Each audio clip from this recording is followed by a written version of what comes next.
AG2R La Mondiale vous présente C'est le Nord.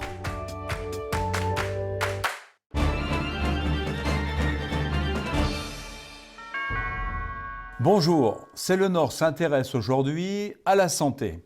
Et pour en parler, la femme du Nord que je reçois est Pascaline Provost, responsable de l'EEPA, École européenne des philosophies et psychothérapies appliquées à Lille. Bonjour Pascaline Provost. Bonjour. Nous allons regarder le reportage que nous avons réalisé au centre de Quai Noumont à Sizouin. Reportage. Cette maison, on l'a appelée maison de thérapie complémentaire. Elle vient en complément des autres médecines et donc elle regroupe une quinzaine de thérapeutes qui ont pour but de prise en charge du patient sur un plan physique, psychique, nutritionnel. On va retrouver de la sophro, de l'art-thérapie, de la danse, de la nutrition, du qigong. Et donc ces différents ateliers se succèdent pour pouvoir aider les personnes, leur apporter à la fois de l'information mais aussi des côtés pratiques qu'ils pourront utiliser.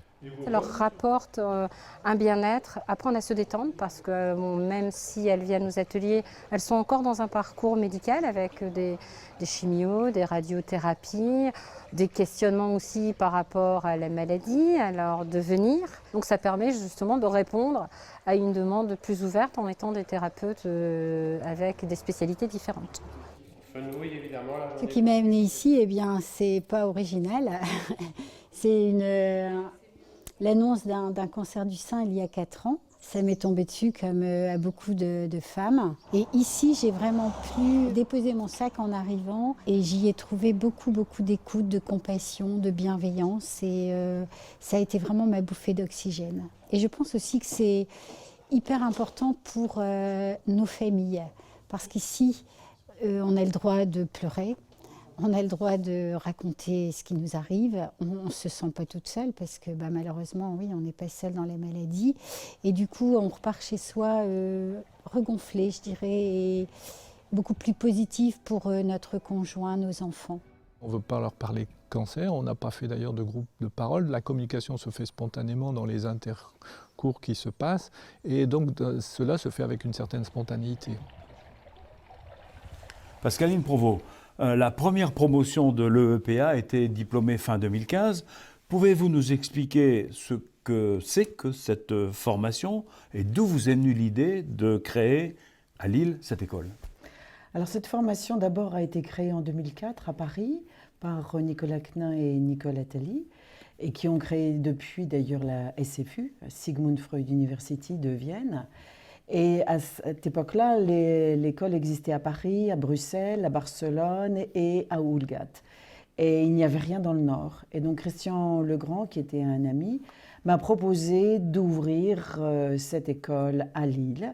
Et donc la première promo a démarré en 2011. Et comment expliquez-vous le succès grandissant de ces démarches parallèles à la médecine traditionnelle et le souhait de cheminement et d'introspection vers soi?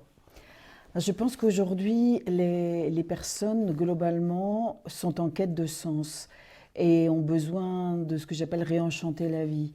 Et quand on regarde notamment les jeunes désœuvrés ou ne sachant pas quoi faire, ils ont besoin d'avoir un sens et donner un sens à leur vie. Quelles vont être les prochaines étapes de l'EEPA de Lille? Alors, comme on a une équipe avec des personnes qui sont très jeunes et notamment des assistants avec plein de projets, il y a le PA Junior qui existe déjà à Paris pour les jeunes de 7 à 17 ans et puis quelque chose qui pourrait être proposé aux personnes qui, peut-être en partenariat avec Emmaüs qui existe déjà à Paris et qui pourraient être accompagnés et aidés lorsqu'ils sont en plein désarroi. Merci Pascaline Provost. Merci. Et à bientôt dans C'est le Nord.